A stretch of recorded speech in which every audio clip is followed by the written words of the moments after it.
warahmatullahi wabarakatuh.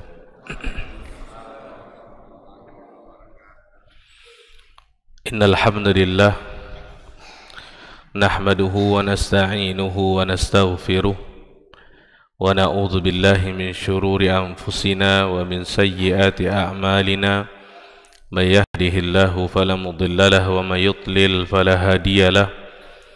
Asyhadu an la ilaha illallah wahdahu la syarika lah wa asyhadu anna Muhammadan abduhu wa rasuluh.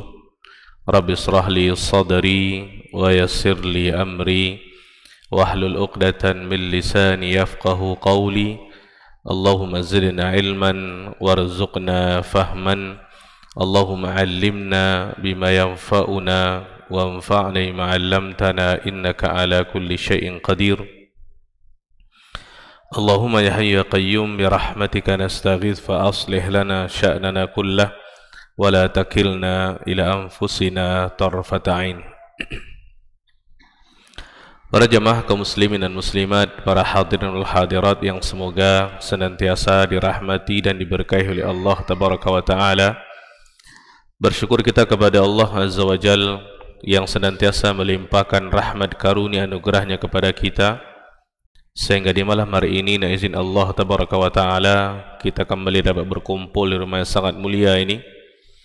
Kita berdoa kepada Allah Tabaraka wa Ta'ala semoga kita semua diberikan oleh Allah Azza wa Jal ilmu yang bermanfaat dan juga diberikan kemudahan untuk senantiasa mengamalkannya. Amin ya rabbal alamin. Selanjutnya, salawat dan salam semoga senantiasa tercurah kepada baginda Rasulullah sallallahu alaihi wasallam. Allahumma salli ala Muhammad wa ala ali Muhammad.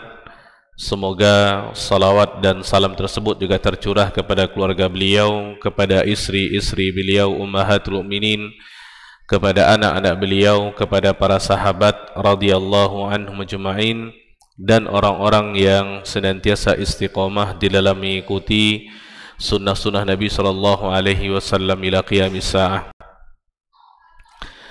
Para jamaah yang dimuliakan oleh Allah Tabaraka wa Ta'ala, kita lanjutkan kajian dengan tema akidah ataupun tauhid.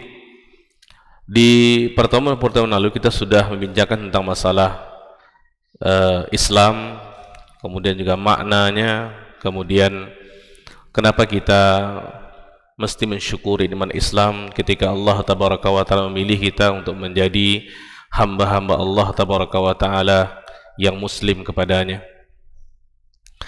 Baik, di malam hari ini dan pertemuan-pertemuan yang akan datang, insyaAllah kita akan bahas tentang masalah rukun-rukun Islam sebagaimana telah disampaikan oleh para ulama sebelumnya. Para jamaah yang dimuliakan oleh Allah Tabaraka wa Ta'ala, seperti kita ketahui, agama kita ini memiliki pondasi-pondasi, landasan-landasan yang di atasnya Islam dibangun. Apakah Islam secara qaulan, perkataan, ataupun Islam secara fi'lan, perbuatan. Di dalam hadis muttafaqun alaih, hadis daripada Abdullah bin Umar radhiyallahu anhuma, Nabi sallallahu alaihi wasallam bersabda, Buniyal Islamu ala khamsin, syahadati an la ilaha illallah wa anna Muhammadar Rasulullah wa iqamis salah wa ita'iz zakah wa hajjil bait wa shaumi Ramadan. Hadis daripada Abdullah bin Umar, Nabi sallallahu alaihi wasallam bersabda, Buniyal Islamu ala khamsin, Islam dibangun di atas 5 landasan, 5 pondasi. Yang pertama adalah bersyahadat, syahadati alla ilaha illallah, bersaksi bahwasanya tidak ada ilah yang berhak disembah selain Allah, wa anna Muhammadar Rasulullah, bersaksi bahwasanya Muhammad adalah utusan Allah, wa iqamis salah, mendirikan salat, wa ita'iz zakah, menunaikan zakat, wa hajjil bait, berhaji ke Baitullah bagi yang mampu, dan wa shaumi Ramadan, dan berpuasa di bulan Ramadan. Ini 5 para jamaah yang kita kenal dengan rukun Islam. Salah seorang ulama namanya Ibnu Rajab Al-Hambali rahimahullah, ketika beliau menerangkan hadis ini, beliau mengatakan Islam itu diumpamakan sebagai sebuah bangunan, yang mana bangunan yang kita ketahui itu memiliki pondasi dan landasan.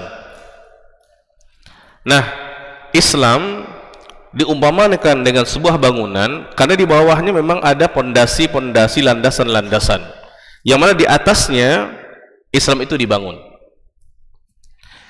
Oleh karena ketika seseorang berjemaah mengingkari satu di antara pondasi-pondasi yang ada, yang 5 tadi, contohnya orang Islam tapi dia tidak mengakui salat itu hukumnya wajib, maka berarti secara tidak langsung dia telah meruntuhkan satu pondasinya, yang berakibat kepada bangunan itu akan miring jadinya, tidak akan sempurna dia.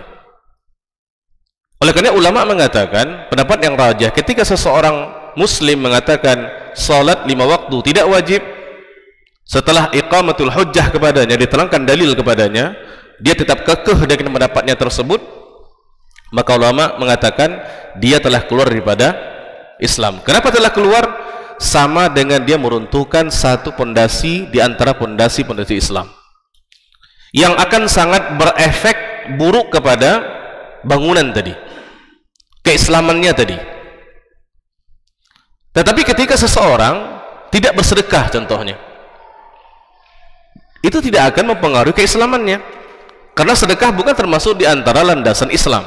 Dia hanya temboknya atau tiangnya atau atapnya atau lotengnya saja. Ketika seseorang mengingkari, saya tidak mau sedekah, nah ketika dia mengatakan seperti itu, tidaklah mengeluarkan dia daripada keislaman. Kenapa? Tidak pondasinya yang kena, tetapi bagian atasnya. Apa efeknya? Bangunan akan berkurang tetapi tidak akan runtuh. Berbeda dengan salat tadi para jemaah. Maka dalam hadis lain Nabi sallallahu alaihi wasallam mengatakan, as-salatu imaduddin. Salat itu adalah tiang agama. Faman tarakaha, barang siapa meninggalkan salat, faqad hadamad din. Sungguh dia telah menghancurkan agama itu sendiri. Jadi 5 pondasi ini para jemaah itu harus ada bagi seorang muslim. Kalau dia mengaku muslim, seseorang yang menyerahkan dirinya kepada Allah tabaraka wa taala, al-istislamu lillah, maka kelima-lima landasan ini harus dia beriman dengannya, meyakininya dengan i'tiqad, kemudian dengan perkataannya dan dengan amalannya, diaplikasikannya dalam kehidupannya sehari-hari. Ketika seseorang mengingkari satu di antara 5, contoh ada seseorang berjamaah, dia sholat, dia zakat, dia puasa Ramadan, dia berhaji, tapi dia tidak mau mengucapkan 2 kalimat syahadat, maka kita katakan tidak sah muslimnya. Kenapa? Itu pondasi yang di atasnya Islam dibangun. Ketika pondasi itu miring dia para jamaah atau runtuh dia, di mana dia akan bangun amalan-amalannya, di mana dia mau letakkan sholatnya, di mana dia mau meletakkan zakatnya dan amalan-amalan yang lainnya. Ya, oleh karena ulama mengatakan seseorang muslim yang mengingkari satu di antara 5 rukun Islam, maka dia sudah terjerumus ke dalam kehancuran. Dia telah keluar daripada agamanya. Baik para jamaah yang dimuliakan oleh Allah tabaraka wa taala, rukun yang pertama bersyahadat. Di sini ada 2 dia. Bersyahadat asyhadu an la ilaha illallah. Jadi asyhadu itu ulama mengatakan dia adalah mengetahui dengan seyakin-yakinnya, seolah-olah kita menyaksikan dengan mata kepala kita sendiri gitu. Itu asyhadu. Aku bersaksi bahwasanya tidak ada ilah yang berhak disembah dengan benar kecuali Allah tabaraka wa taala. La ilaha illallah. Ini kalimat para jemaah sudah pernah kita sampaikan sebelumnya, sudah kita terangkan di pertemuan sebelumnya ketika kita mempelajari tentang masalah keutamaan kalimat la ilaha illallah ini. Ya. Jadi kalimat la ilaha illallah, terjemahan yang paling benar para jemaah, makna yang paling benar adalah tidak ada ilah yang berhak disembah dengan benar kecuali Allah. La ilaha illallah, tidak ada ilah yang berhak disembah dengan benar kecuali Allah. Ada sebagian orang berjamaah menerjemahkan la ilaha illallah atau memaknai kalimat la ilaha illallah dengan tidak ada yang menciptakan selain Allah. Ini tidak benar. Kenapa demikian? Kalau seseorang mengatakan tidak ada yang menciptakan selain Allah, berarti dia masih mengakui ilah-ilah yang lain, sesembahan-sesembahan yang lain. Dan ini hanya baru tauhid rububiyah saja para jemaah yang menciptakan. Orang-orang kafir para jemaah, sebagian mereka meyakini Allah yang menciptakan. Mereka tahu itu, Allah yang menciptakan, Allah yang mengatur, ya, Allah yang mematikan, menghidupkan, memberikan rezeki. Mereka tahu itu, ya. Tetapi itu semua belum memasukkan mereka ke dalam Islam, belum masukkan mereka ke dalam Islam.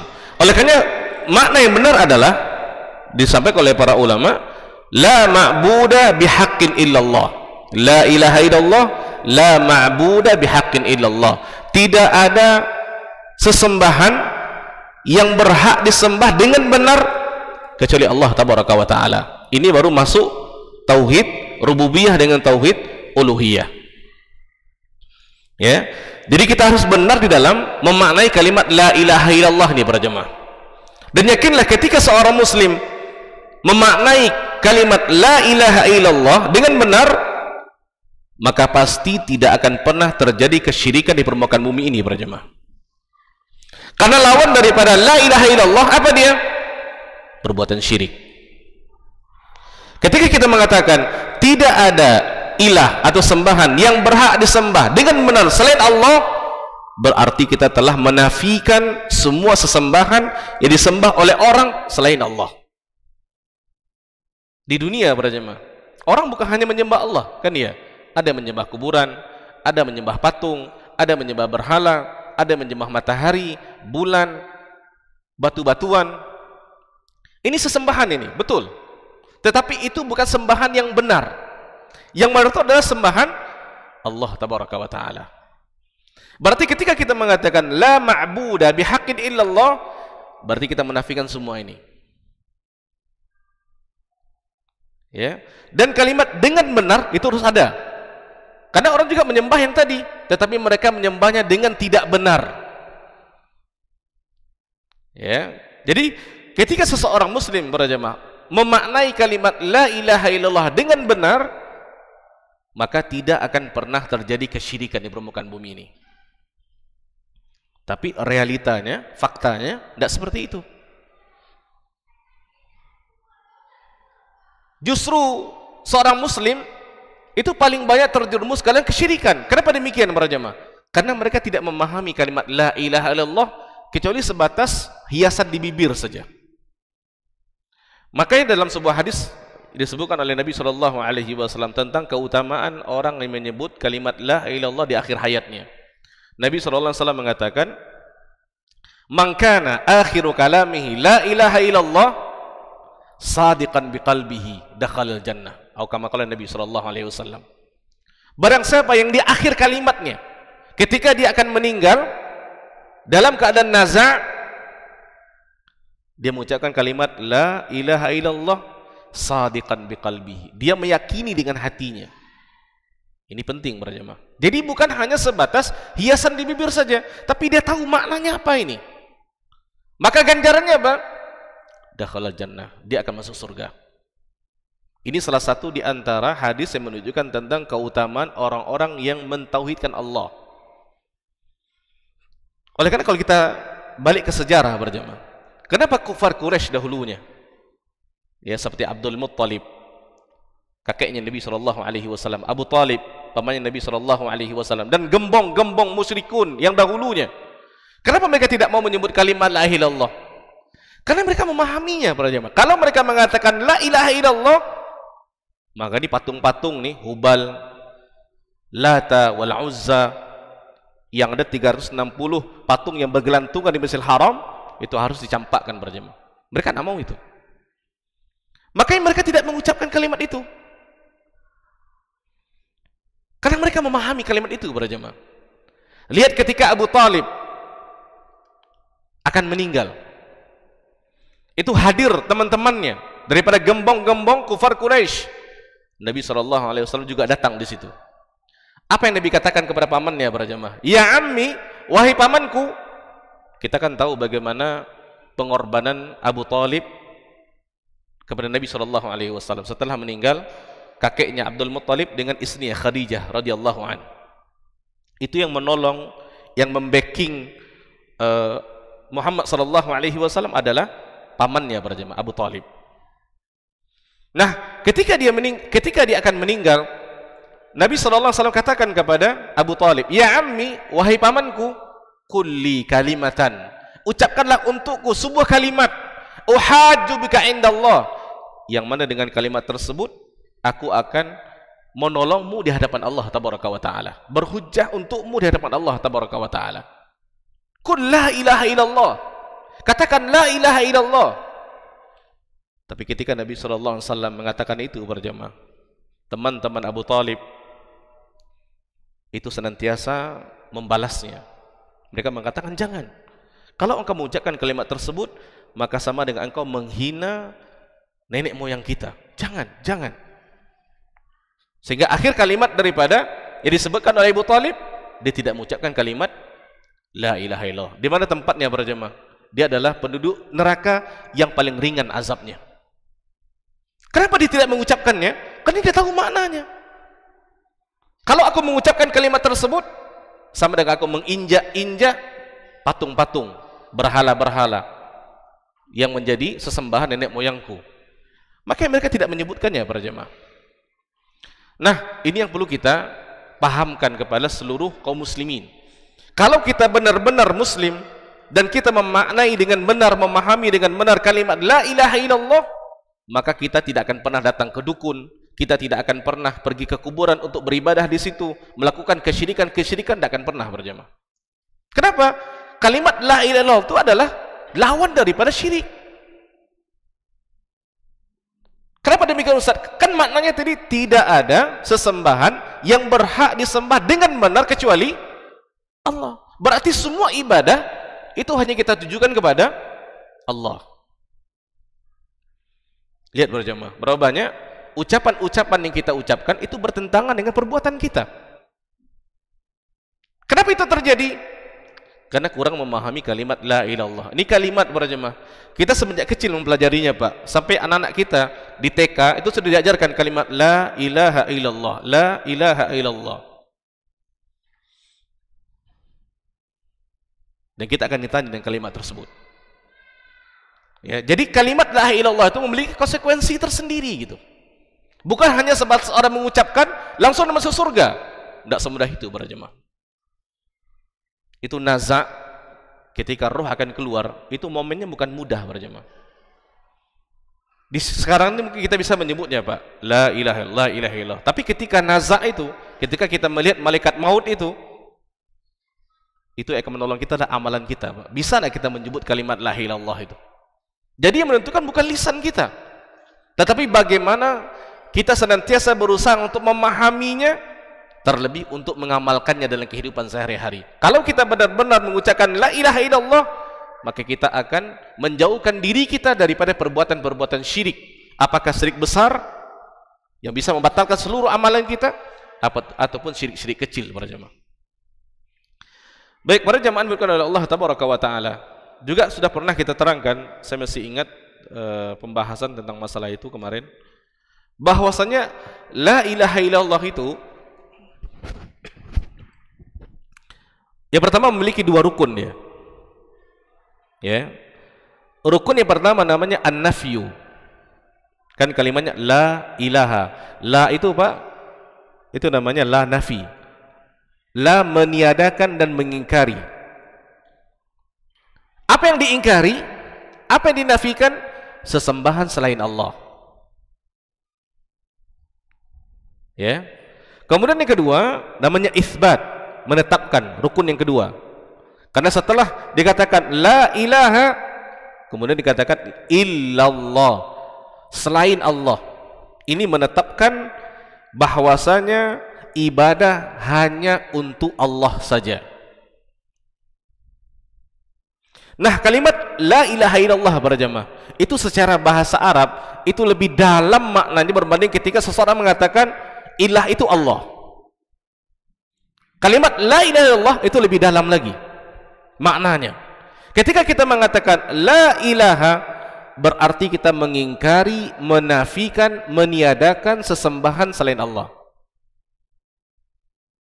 Walaupun orang menyembahnya, betul, tetapi itu bukan sesembahan yang benar untuk disembah.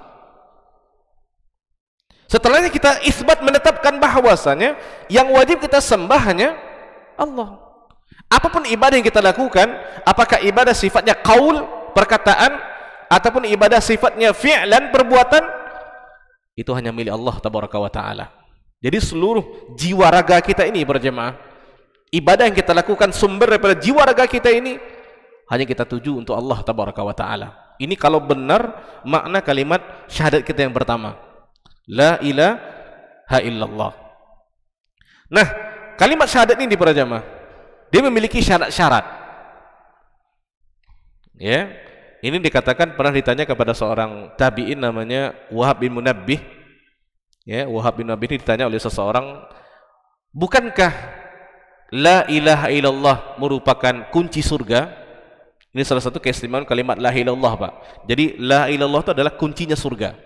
Seseorang muslim benar ucapannya, benar pemahamannya, benar pengamalannya dengan la ilaha illallah, dia sudah pegang kunci surga, Pak.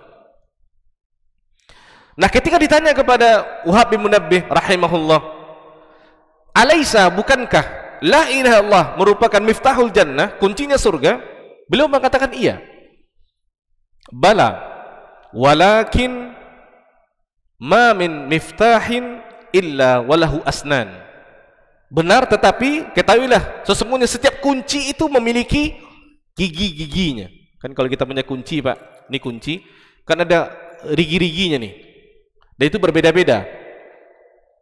Tidak ada kunci yang polos gitu seperti kawan saya ya. Tidak ada yang polos mulus gitu, tidak ada ya. Jadi beliau mengatakan betul, kalimat la ilaha illallah dia adalah kuncinya surga, tapi setiap kunci punya gigi-gigi ya.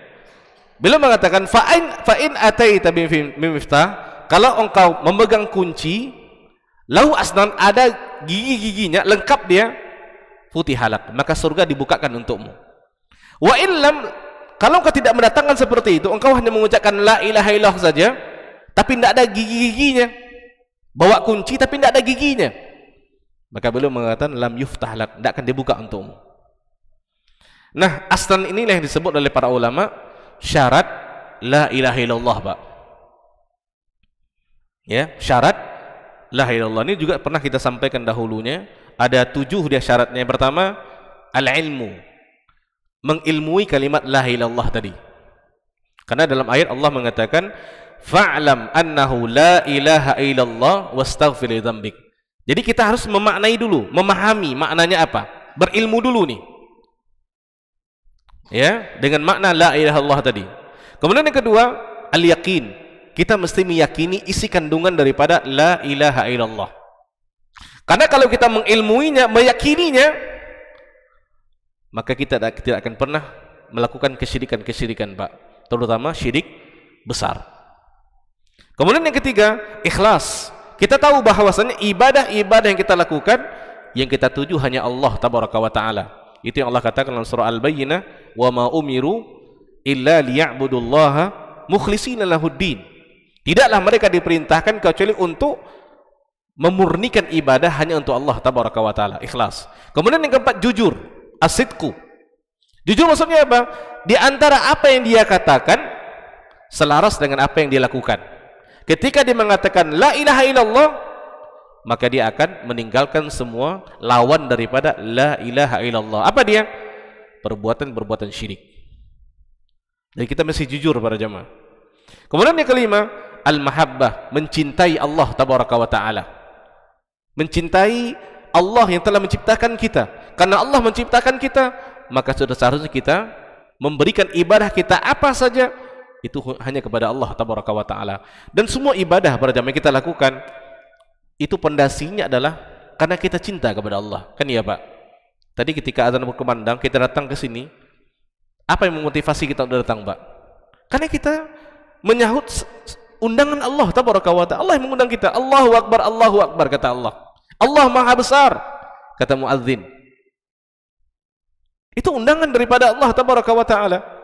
Kita Pak, kalau dapat undangan dari seseorang yang punya jabatan tinggi, kita bangga rasanya, kan ya Pak? Ini dari Allah tabaraka wa ta'ala. Ya, jadi harus ada rasa cinta kita kepada Allah tabaraka wa ta'ala. Kemudian yang keenam, al-inqiyad, tunduk patuh untuk makna la ilaha illallah tadi. Kemudian yang ketujuh, al-qabul, menerima segala konsekuensi daripada kalimat la ilaha illallah.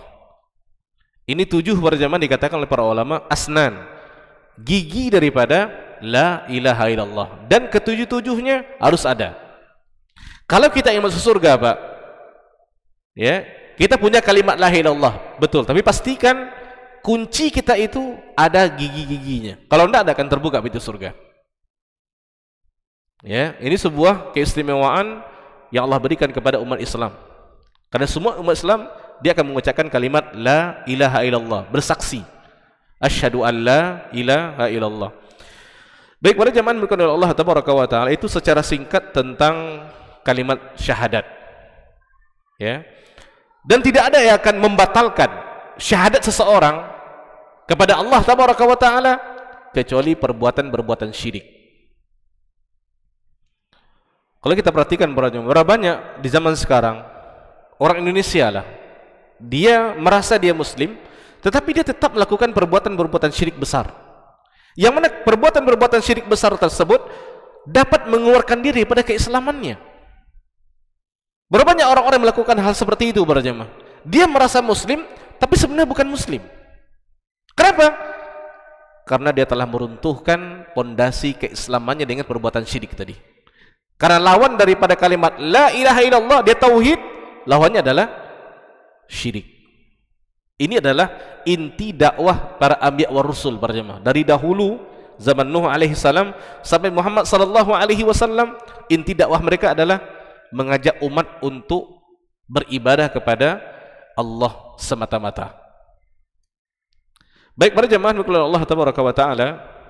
Yang kedua, wa asyhadu anna Muhammadar Rasulullah. Dan aku bersaksi bahwasanya Muhammad adalah utusan Allah.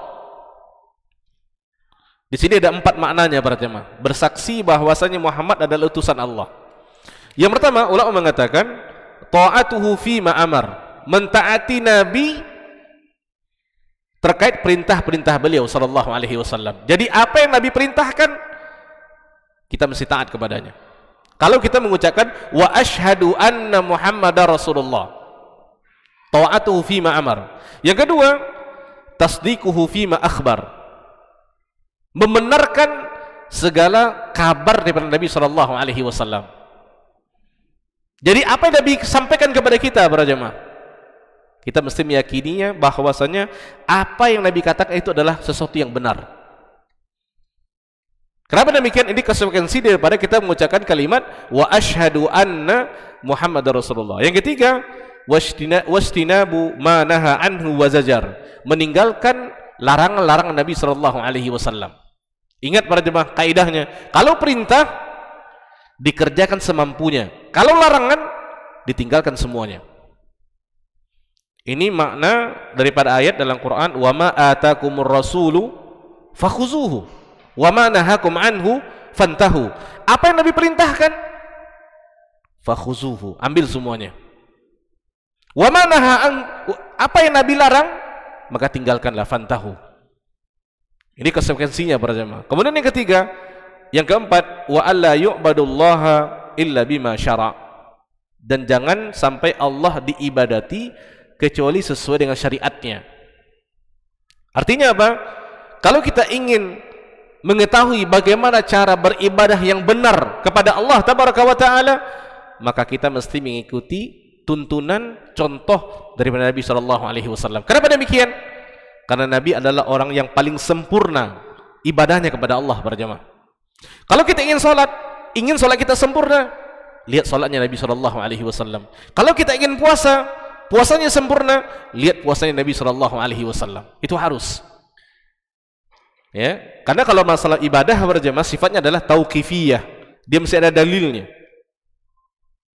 Ya. Nah, ini konsekuensi daripada kalimat Muhammad Rasulullah. Nah, kalau tadi kalimat tauhid la ilaha illallah lawannya adalah kesyirikan. Nah, kalau ini sunnah lawannya adalah perbuatan-perbuatan baru dalam Islam yang namanya bid'ah. Kalau kita mengakui kalimat ini para jemaah, wa anna Muhammadar Rasulullah, maka kita tidak boleh melakukan sesuatu yang baru dalam masalah agama. Sesuatu yang tidak pernah diajarkan oleh Nabi sallallahu alaihi wasallam dan juga tidak para sahabatnya. Kenapa demikian? Kalau kita ingin beribadah dengan cara yang benar, kan dikatakan ada dua syarat amalan diterima. Yang pertama adalah ikhlas kepada Allah. Ini la ilaha illallah tadi ini para jemaah. Ikhlas kepada Allah tabaraka wa taala.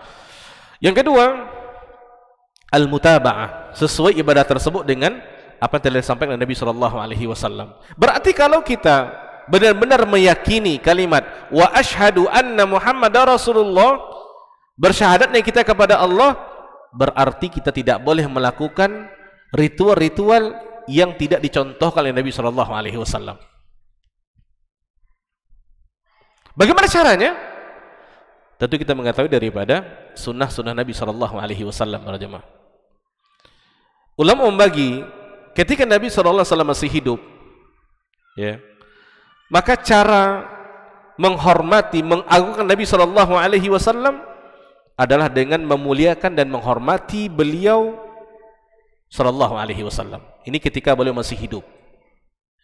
Itu cara kita untuk mengaplikasikan kalimat syahadat kita kepada Nabi sallallahu alaihi wasallam. Ini bisa kita lihat bagaimana para sahabat berjamaah bersama Nabi sallallahu alaihi wasallam. Nah, ketika Nabi telah meninggal, bagaimana cara kita menghormati Nabi? Tentu berusaha untuk senantiasa mencintai dan mengamalkan sunnah-sunnah Nabi sallallahu alaihi wasallam. Kita kalau baca berjamaah bagaimana para sahabat memuliakan Nabi sallallahu alaihi wasallam, itu luar biasa berjamaah. Yang mana apa yang kita lakukan sekarang, Pak, itu belum ada apa-apanya dengan yang dilakukan oleh para sahabat. Disebutkan dalam sebuah riwayat daripada Urwah bin Mas'ud, ketika itu beliau masih belum masuk Islam ketika itu para jemaah, ya, dan beliau sangat heran dengan para sahabat Nabi SAW, bagaimana mereka menghormati, mengagungkan, mencintai Nabi SAW. Yang mana semua ini dia tidak pernah lihat kepada Kisra dengan pengikutnya ataupun Kaisar dengan pengikutnya. Luar biasa, tidak pernah seperti itu, ya. Jadi beliau mengatakan dalam sebuah perkataan yang masyhur, fa wallahi, demi Allah, kata beliau, ma tanakhama Rasulullah sallallahu alaihi wasallam nakhama illa waqat fi kaffi rajulin minhum fadallaka biha wajhahu wa jildah. Beliau menggambarkan bagaimana hormatnya para sahabat, memuliakannya para sahabat Nabi SAW. Beliau mengatakan, tidaklah Nabi meludah para jemaah, meludah, tanakhama, kemudian ludah tersebut jatuh ke telapak tangan salah seorang di antara para sahabat. Apa yang dilakukan oleh para sahabat tadi? Fadallaka biha wajhahu, dia usap-usap tangannya, kemudian dia usap wajahnya dan tubuhnya para jemaah. Tapi ini dilakukan oleh para sahabat ketika Nabi masih hidup, Pak. Itu tidak ada masalah, ya. Ini dilakukan oleh para sahabat ketika Nabi SAW masih hidup. Ini cara mereka menghormati Nabi SAW. Jadi kalau Nabi ngomong, kemudian meludah, kemudian ludah tersebut hinggap di telapak tangan salah seorang di antara para sahabat, bukan mereka akan mencucinya, tidak, tapi mereka akan mengusap-usapnya, kemudian mereka akan usap ke wajah dan badan mereka. Ini membuat Urwah bin Zubair, Urwah bin Mas'ud menjadi heran gitu, sebegitunya. Dan itu boleh. Kenapa boleh? Itu hanya melakukan ketika Nabi SAW masih hidup, Pak. Tapi itu hanya kepada Nabi, Pak, ya, bukan kiai kepada muridnya, bukan. Maksudnya mungkin kalau saya minum ini jangan berebut minum gitu. Saya tidak ada apa-apa. Itu dibuat oleh sahabat kepada Nabi SAW. Ini cara menghormati Nabi ketika masih hidup. Kemudian wa idza amarahum ibtadaru amrahu. Ketika Nabi menyuruh, mereka akan segera untuk melakukannya. Ya, kita ingat ada seorang wanita, Pak, dia bawa anaknya memakai gelang, ya, gelang emas, menampakkan perhiasannya. Kemudian Nabi mengatakan, sukahah engkau Allah pasangkan kepada dirimu gelang emas daripada neraka? Ya, kemudian perempuan itu mengatakan tidak. Kemudian Nabi menyuruh untuk menyembunyikan perhiasan tadi. Wanita itu bukan menyembunyikan para jemaah, dia langsung membuangnya karena takut dengan apa yang Nabi sebutkan tadi. Saking dia sangat mengerjakan apa yang diperintah oleh Nabi SAW. Dan banyak lagi contoh-contoh tentang masalah ini. Wa idza tawadda'u kadu yaqtiluna wudu'u. Kalau Nabi SAW berwudu, maka mereka akan berebut-rebut mengambil sisa air wudu Nabi SAW. Wa idza takallama khafadu aswatahum indahu. Dan ketika Nabi berbicara, mereka akan merendahkan suara mereka. Wa ma yuhiddu ilaihi an-nadhar ta'ziman lah. Dan para sahabat berjamaah tidak pernah melihat Nabi SAW dengan mata yang tajam, tidak pernah. Mata yang penuh dengan kebencian itu tidak pernah. Makanya setelah beliau mengatakan itu, beliau mengatakan, wallahi, demi Allah, laqad wafattu 'alal muluka. Aku sudah pergi ke raja-raja. Wafattu 'ala Kaisar wa Kisra wan Najasyi. Aku sudah datang ke kaisar-kaisar Roma, ke Kisra Persia dan Najasyi. Wallahi, kata beliau, demi Allah, ma ra'aitu malikan, aku tidak pernah melihat seorang raja yu'azzimuhu ashabuhu, yang dimuliakan, yang diagungkan oleh sahabat-sahabatnya, ma yu'azzimu ashabu Muhammadin sallallahu alaihi wasallam, sebagaimana penghormatan yang diberikan oleh sahabat Nabi sallallahu alaihi wasallam kepada Muhammad sallallahu alaihi wasallam. Dia mengatakan dulu mengikut Kisra, Kaisar tidak pernah seperti itu. Kalau Kaisar itu meludah, mereka akan menghindar gitu. Tapi ini sahabat tidak. Ini cara sahabat Nabi SAW menghormati beliau, Pak. Dan ini hanya khusus kepada Nabi SAW saja. Ketika beliau masih hidup, ketika Nabi berwudu, maka mereka akan berebut-rebut mengambil air wudunya. Sekali lagi yang disertakan adalah ini dilakukan oleh para sahabat hanya ketika Nabi SAW masih hidup saja. Dan itu diperbolehkan. Nah, setelah Nabi SAW meninggal, bagaimana cara kita menghormati Nabi? Tentu tadi dengan mempelajari, mendalami, dan mengamalkan sunnah-sunnah Nabi SAW. Kalau kita mengaku umat Muhammad SAW berjamaah, maka kita harus menghidupkan sunnah-sunnah Nabi SAW. Kecintaan kita kepada Nabi harus di atas segala-galanya, di bawah kecintaan kita kepada Allah Tabaraka wa Ta'ala. Bahkan kecintaan kita kepada Nabi melebihi cinta kita kepada kedua orang tua kita, melebihi cinta kita kepada istri kita, kepada anak-anak kita. Itu harus, Pak. Ini harga mati di dalam syariat. Kecintaan kita kepada Nabi SAW di atas segala-galanya. Makanya dalam sebuah hadis, pernah seorang sahabat mengatakan, wahai Nabi, aku lebih mencintaimu, aku mencintai diriku melebihi dirimu, wahai Nabi SAW. Kemudian sahabat ini berkata, apakah aku sudah beriman? Apakah imanku sempurna? Nabi mengatakan belum. Sampai engkau mencintai diriku melebihi engkau mencintai dirimu sendiri. Oleh karena para jamaah, cinta kita kepada Nabi SAW harus disalurkan dengan cara yang benar. Karena mahabbatun Nabi SAW adalah ibadah. Ibadah harus dengan cara yang benar gitu. Bagaimana caranya? Tentu kita berusaha untuk menghidupkan sunnah-sunnah Nabi SAW. Bagaimana Nabi SAW 24 jam beraktivitas. Bagaimana Nabi SAW dengan istri-istrinya. Bagaimana Nabi SAW dengan anak-anaknya. Bagaimana Nabi SAW dengan masyarakatnya. Terutama bagaimana Nabi SAW ketika beribadah kepada Allah Tabaraka wa Ta'ala, Pak. Itu wujud kita cinta kepada Nabi SAW. Jadi bukan sebatas berkowar-kowar saja, tetapi tidak ditunjukkan dengan perbuatan-perbuatan yang positif. Tidak. Ya, karena seperti yang dikatakan oleh orang-orang, cinta itu mudah mengungkapkannya, Pak. Tapi buktinya susah, melakukannya susah. Ya. Nah, ketika kita mengatakan saya cinta kepada Nabi SAW, maka cinta kita kepada Nabi SAW perlu kepada bukti. Bagaimana kita dengan sunnah Nabi SAW? Apakah kita sudah menghidupkan sunnah-sunnahnya? Apakah kita sudah senantiasa berusaha untuk mengamalkan sunnah-sunnah Nabi Sallallahu Alaihi Wasallam?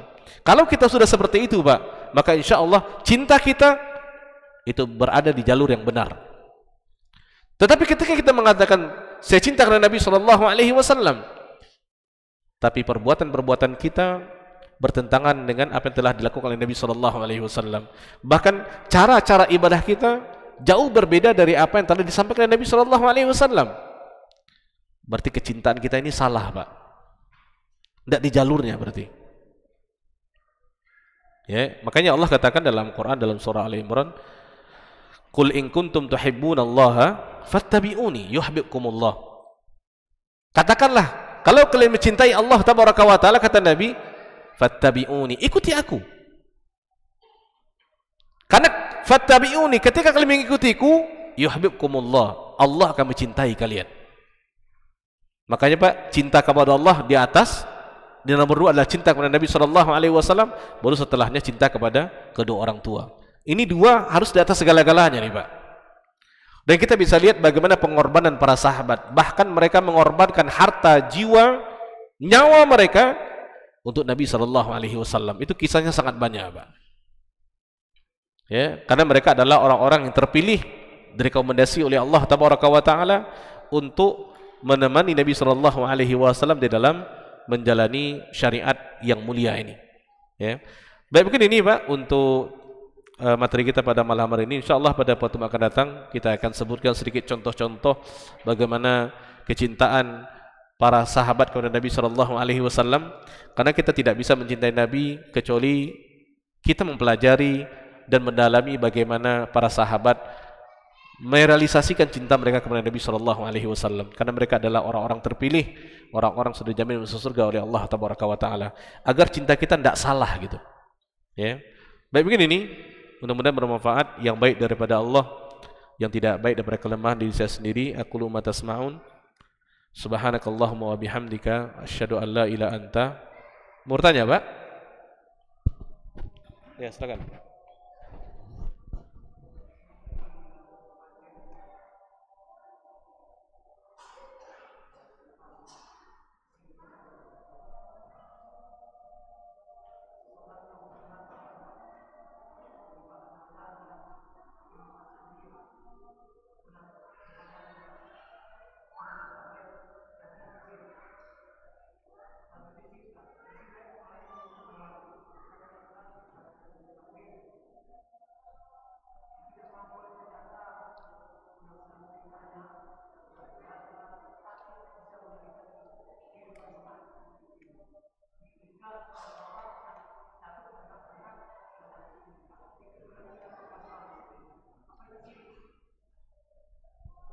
Baik. Baik, yang pertama yang saya tangkap Pak, apakah orang yang menginfakkan hartanya mengharapkan pujian orang itu adalah syirik? Jawabannya iya, syirik. Itu sudah katakan syirik kecil tadi. Ketika seseorang berinfak dengan tujuan untuk dipuji, itulah hakikat daripada riya itu, beribadah untuk orang lain. Sebenarnya Pak, kalau dalam apa yang dikatakan oleh Ibnu Qayyim rahimahullah, riya itu dia luas, bukan hanya sebatas mengerjakan sesuatu karena orang, tapi meninggalkan sesuatu karena orang juga riya. Contoh nih Pak, saya mau berinfak nih, tapi saya takut riya, ada orang, saya takut riya.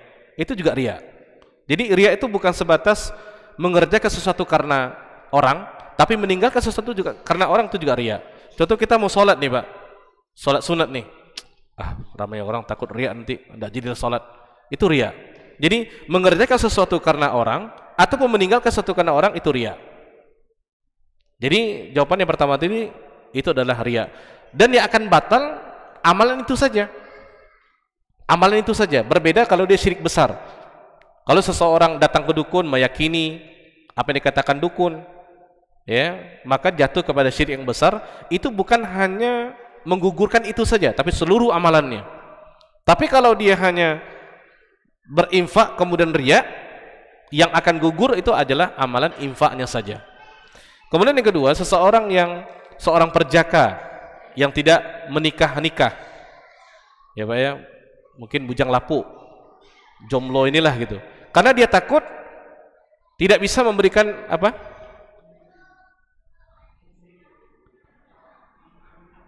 Tidak bisa memberikan nafkah.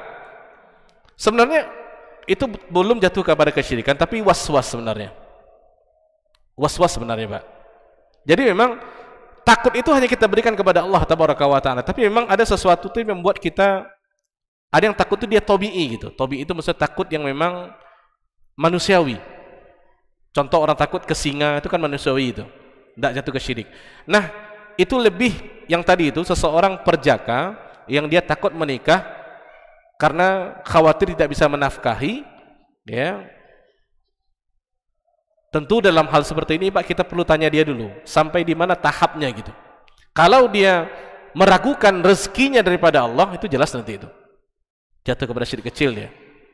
Karena kita Pak tidak boleh ragu dengan rezeki kita. Sebenarnya seseorang mungkin dia Bapak katakan tadi, dia banyak anaknya gitu ya. Kemudian dia takut, oh ini anak saya macam mana rezekinya. Bahkan ulama mengatakan seseorang muslim ketika di pagi hari dia khawatirkan rezekinya, itu tauhidnya harus diperiksa tuh. Nah, kalau dia sampai ke situ Pak, maka kita khawatirkan dia jatuh kepada kesyirikan. Tapi kalau hanya was-was saja, kebanyakannya kan di kita ini, terutama yang muda-muda, mungkin melihat kepada temannya, kehidupan temannya, ditambah dengan apa-apa yang dia tonton gitu. Itu kan membuat dirinya terbentuk karakter dengan hal-hal seperti itu. Maka ini perlu dibenahi gitu. Kita tidak bisa langsung menjudge dia bahwasanya dia telah terjerumus ke dalam kesyirikan. Enggak gitu. Ya. Jadi sebenarnya dalam konsep menikah Pak ya, Allah mengatakan ketika engkau menikahi ya seseorang, maka Allah mengatakan yughnihimullah, Allah akan kayakan dirimu. Jadi pintu rezeki itu terbuka dengan pernikahan, dan kita mesti yakin itu Pak. Nah, sebatas sejauh mana keyakinan kita, seperti itu rezeki yang Allah akan berikan kepada kita. Dulu kita sendiri, rezeki kita satu. Kalau kita sudah menikah, rezeki istri itu di kita. Kalau punya anak, rezeki anak itu di kita juga pintunya. Jadi sebenarnya menikah itu adalah membuka pintu-pintu rezeki. Ini yang perlu kita dudukkan, bahwasanya seseorang ketika menikah niatnya adalah untuk ibadah. Untuk ibadah Pak, bukan sebatas untuk menyalurkan hasrat biologisnya, bukan, tetapi adalah untuk beribadah, untuk melengkapkan sebagian agamanya. Dan betul Pak, seseorang ketika dia masih bujang, sholat itu pahalanya setengah Pak. Tapi kalau dia sudah menikah, pahalanya penuh. Betul. Itu yang dikatakan nisfuddin. Ya, makanya ketika seseorang sudah menikah, maka kesempurna amalannya. Jadi niat menikah itu adalah untuk beribadah, untuk supaya kita bisa mengamalkan sunnah Nabi SAW. Karena Nabi itu menikah Pak, dan bukan 1, 9 malam. Kita umatnya boleh 4. Ya, mungkin ini yang bisa sampaikan, mudah-mudahan bermanfaat. Wallahu a'lam bishawab. Subhanakallahumma wa bihamdika asyhadu an la ilaha illa anta astaghfiruka wa atubu ilaik. Wassalamualaikum warahmatullahi wabarakatuh.